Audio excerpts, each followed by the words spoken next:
Bienvenidos, queridos hermanos, al podcast Divina Data, conociendo a los santos. Cada vez más tenemos grandes santos que nos acompañan noche tras noche y que esto nos debe ayudar, sobre todo, a comprender el verdadero sentido de la santidad, que de diversas edades el Señor llama, y llama a una vida radical, a una vida de entrega total. Hoy entraremos a una santa que en verdad es para sorprendernos. Hoy celebramos a Santa Inés y ella nos va a demostrar la importancia que es vivir en el amor de Dios. Una niña que a su corta edad vivió y experimentó un verdadero profundo, una verdadera entrega hacia Cristo. Ya a sus 15 años tuvo la claridad de llevar una vida espiritual de alta categoría y una mujer que entregó todo en manos de Dios. Hoy nos ilustrarán nuestros ponentes cómo su vida transforma su entorno y nos invita a nosotros a también con la nuestra transformar cuanto nos rodea. Prepara el corazón, hermano, porque hoy descubriremos la importancia que tiene la oración, la vida de piedad y sobre todo esa entrega total a Cristo. Prepárate, porque hoy nos adentramos en la vida de Santa Inés, atentos y con el corazón abierto.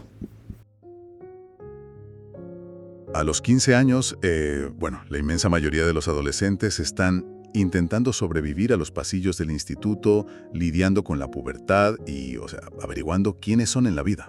Claro, es lo normal en esa etapa. Pues Santa Inés de Montepulciano, exactamente a esa misma edad, estaba gestionando las finanzas de un monasterio entero, durmiendo sobre una piedra desnuda, gobernando a mujeres que le triplicaban la edad y, según los registros de la época que tenemos aquí, aterrorizando a demonios literales. Es que es un contraste que resulta, casi violento de procesar. Rompe por completo la idea preconcebida que tenemos sobre cómo se construye la autoridad. Totalmente. Porque hoy en día asumimos que el liderazgo requiere décadas de acumulación, ¿no? O sea, acumular títulos, acumular experiencia, tener canas. Pero claro, este caso plantea exactamente lo contrario. Exactamente. Y ese es el núcleo de nuestro análisis a fondo de hoy. Vamos a explorar la vida de esta figura colosal de la mística del siglo XIII. Tenemos sobre la mesa, una cantidad de fuentes fascinantes. Y muy rigurosas, además. Sí. Relatos históricos, archivos directos de la Orden de los Dominicos, hagiografías maravillosas como las del beato Raimundo de Capua y también artículos teológicos contemporáneos. Todo esto para entender la paradoja de la santidad precoz. Que es un concepto teológico muy denso. Muy denso, sí. Y la misión que tenemos para quienes nos escuchan no es solo repasar una biografía de Wikipedia, es comprender cómo una niña pudo ejercer un poder monumental y qué lecciones de enfoque y pureza nos deja hoy para, sobrevivir a un mundo tan lleno de ruido. Así que vamos a desgranar esto. Me parece perfecto, porque no estamos hablando de una joven que simplemente era muy buena o muy devota.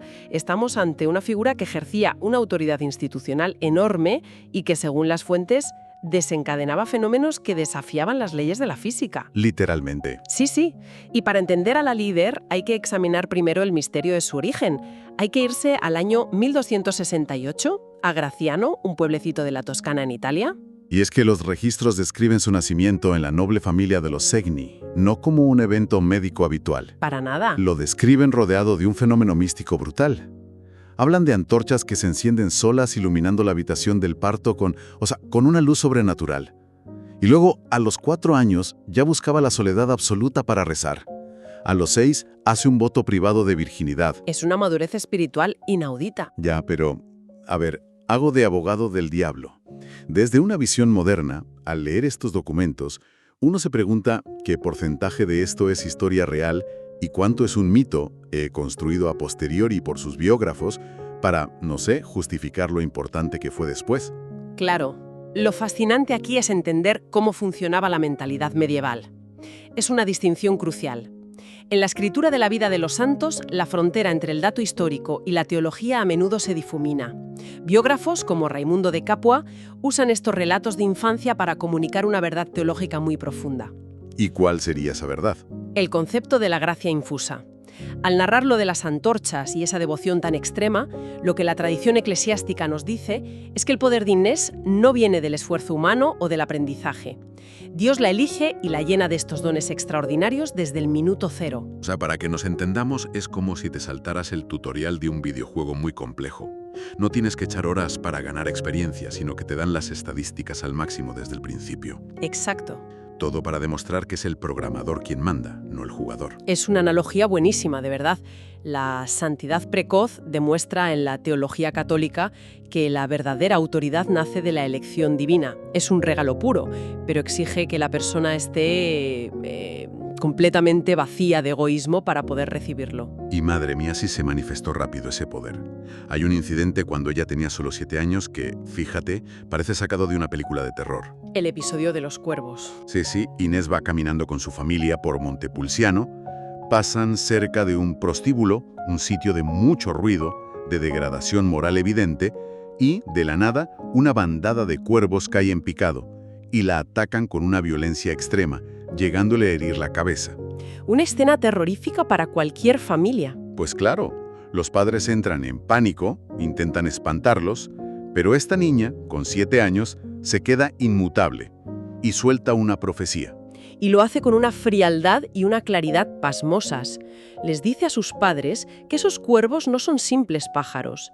Afirma que son demonios y que están intentando expulsarla de ahí porque saben, tienen la certeza espiritual, de que en el futuro ella va a demoler ese lugar de perdición para construir un convento justo sobre esa tierra. O sea, una declaración de guerra espiritual y territorial, hecha por alguien que apenas sabe leer y escribir. Es asombroso. Y la cosa va a más.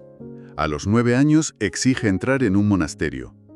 Y no elige una orden facilita para niñas ricas, no.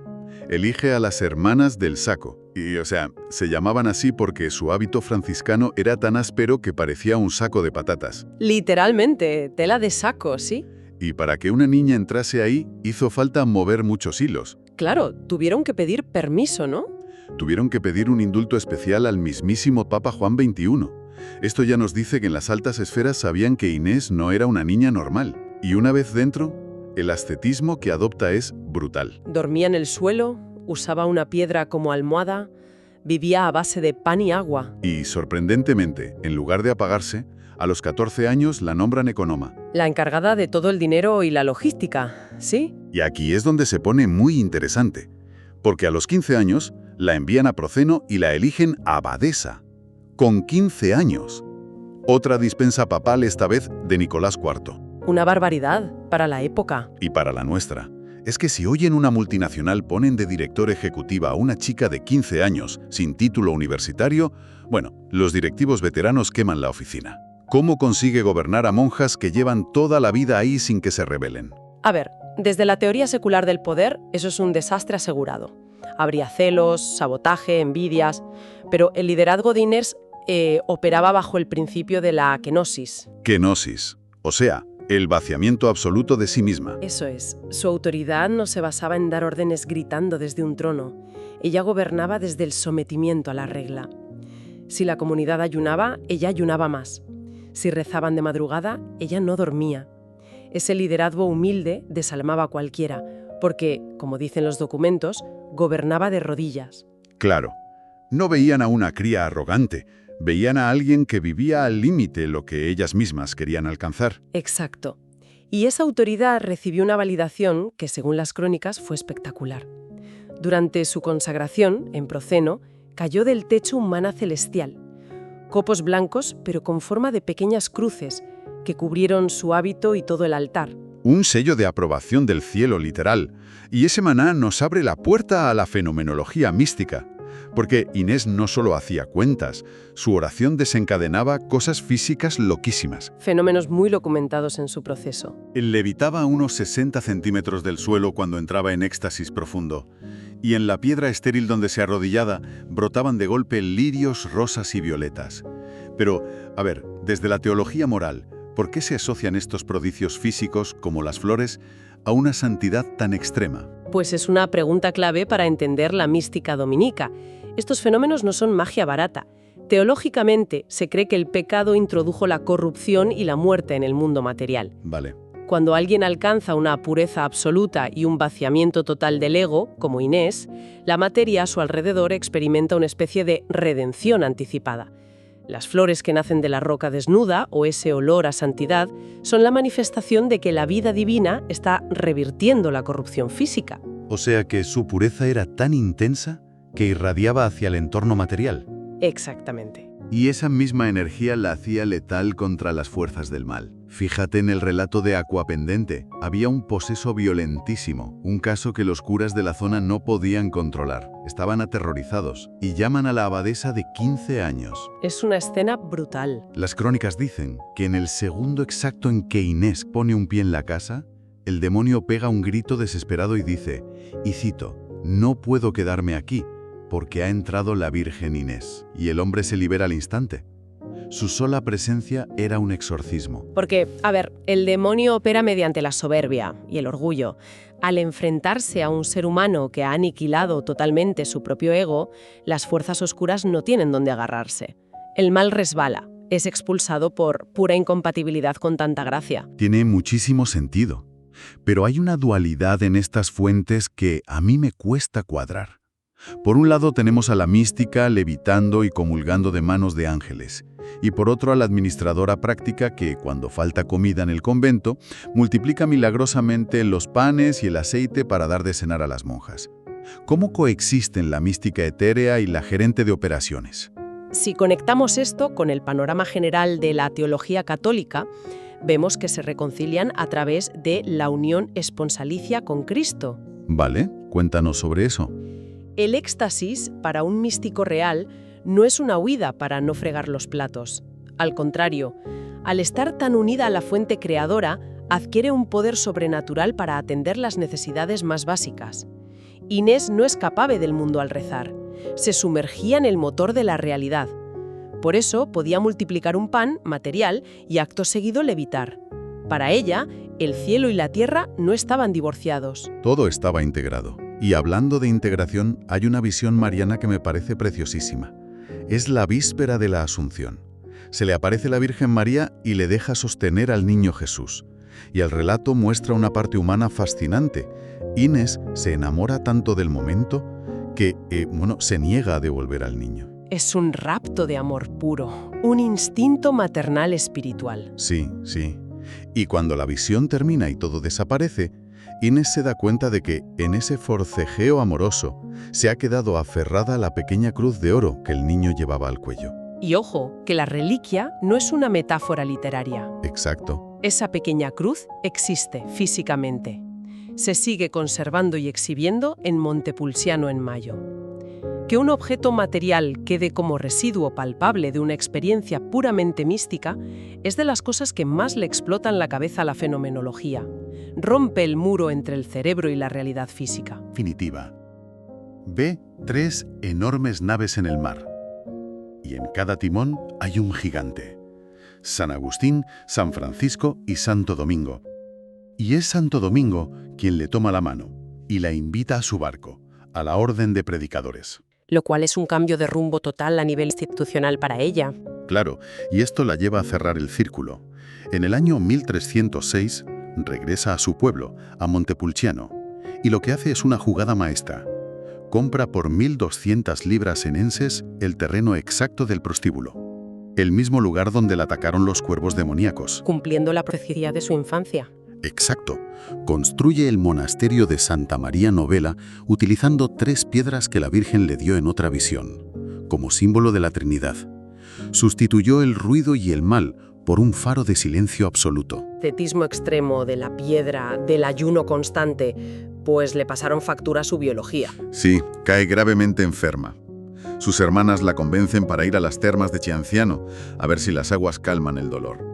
Y lo paradójico es que, en vez de curarse ella, hace brotar un manantial milagroso nuevo. E incluso resucita a un niño ahogado en el recinto, solo con hacer la señal de la cruz. Ella se apagaba, pero su poder espiritual estaba desatado. Totalmente. Hasta que su cuerpo ya no pudo más. El 20 de abril de 1317, con 49 años, fallece. Y es precioso como invita a las monjas que lloraban a alegrarse por ella, porque por fin iba a reunirse definitivamente con Dios. Pero es que la cosa no acaba ahí. El cuerpo de Inés se niega a corromperse. La descomposición natural no ocurre. Los frailes van a embalsamarla y descubren que su cuerpo está sudando un líquido, un bálsamo fragante, en tal cantidad que tuvieron que recogerlo en vasos de cristal. Desde el punto de vista magisterial, la incorruptibilidad del cuerpo es una anticipación de la resurrección final.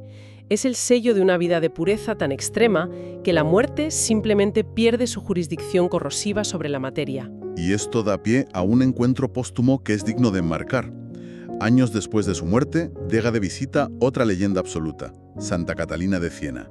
Una mujer que, asesoraba a los papas. Un peso pesado intelectual y espiritual. Pues Catalina se acerca con toda la humildad para besarle el pie al cuerpo incorrupto de Inés. Y de repente el pie de Santa Inés se levanta solo, milagrosamente, para recibir el beso y evitar que Catalina tenga que agacharse más de la cuenta. Es un gesto de cortesía mística espectacular. Es el respeto mutuo entre dos gigantes. En la espiritualidad dominica, esto subraya que ambas compartían un acceso profundo a la gracia y que la caridad no termina con la barrera de la muerte. Claro. Todo esto es alucinante de leer, pero llega el momento de la verdad. Alguien que va en el metro ahora mismo hacia su trabajo, enfrentándose a un mundo de notificaciones constantes, egoísmo en la oficina y vanidad en redes sociales. ¿Qué saca de una abadesa del siglo XIII que no comía para rezar mejor? Esto plantea una pregunta importantísima. Y el mensaje pastoral de esto no es que nos vayamos a dormir sobre un ladrillo esta noche. Menos mal. La aplicación ascética aquí es entender de dónde nace la verdadera autoridad. Inés nos enseña que toda acción exterior, en una empresa, en una familia, donde sea, es frágil si no hay una vida interior robusta. Hoy los demonios no son cuervos. ¿Qué son entonces? Son la sobreestimulación constante, la adicción a la opinión ajena, la toxicidad laboral, el narcisismo. Y la kenosis, ese vaciamiento voluntario del ego que practicaba Inés, funciona hoy como un escudo impecable y un imán para las gracias. Quien vive sin buscar constantemente inflar su propio ego, desarma el conflicto y lidera de verdad. Básicamente, que el poder genuino viene de vivir con una pureza de corazón que no necesita aplausos. Exactamente. Es la autoridad espiritual de vivir, metafóricamente, de rodillas ante Dios. Décadas después, un cuerpo incorrupto levantaba un pie por pura reverencia a otra santa.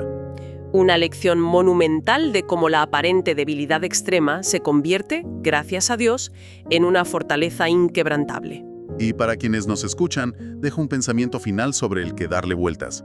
Inés transformó el prostíbulo ruidoso, el lugar de su terror infantil, en un santuario eterno. Cabe preguntarse cuál es ese terreno hostil, ruidoso y conflictivo en nuestras propias vidas que, con suficiente silencio interior y enfoque, podríamos reconvertir en nuestro mayor refugio de paz. Una reflexión profunda que invita, sin duda, a buscar una pureza de corazón más auténtica en el día a día. Totalmente. Y con esto cerramos el análisis de hoy. Esperamos que esta inmersión haya aportado luz a ese ruido diario. Hasta la próxima inmersión profunda. Qué maravilloso lo que Santa Inés hoy día nos regala, la importancia de la vida interior, la importancia de transformar nuestro entorno. ¿Cuánto necesitamos transformar nuestro mundo, nuestro pequeño mundo? Ese mundo que nos rodea, ese entorno familiar, ese entorno del trabajo, ese entorno de tu casa. Y esa casa que tal vez cuesta más, tu casa interior. Solo el Señor sabe cuánto se necesita limpiar esa casa y cuánto necesitas tú mismo transformar. Aprovecha, hermano, el ejemplo de esta santa.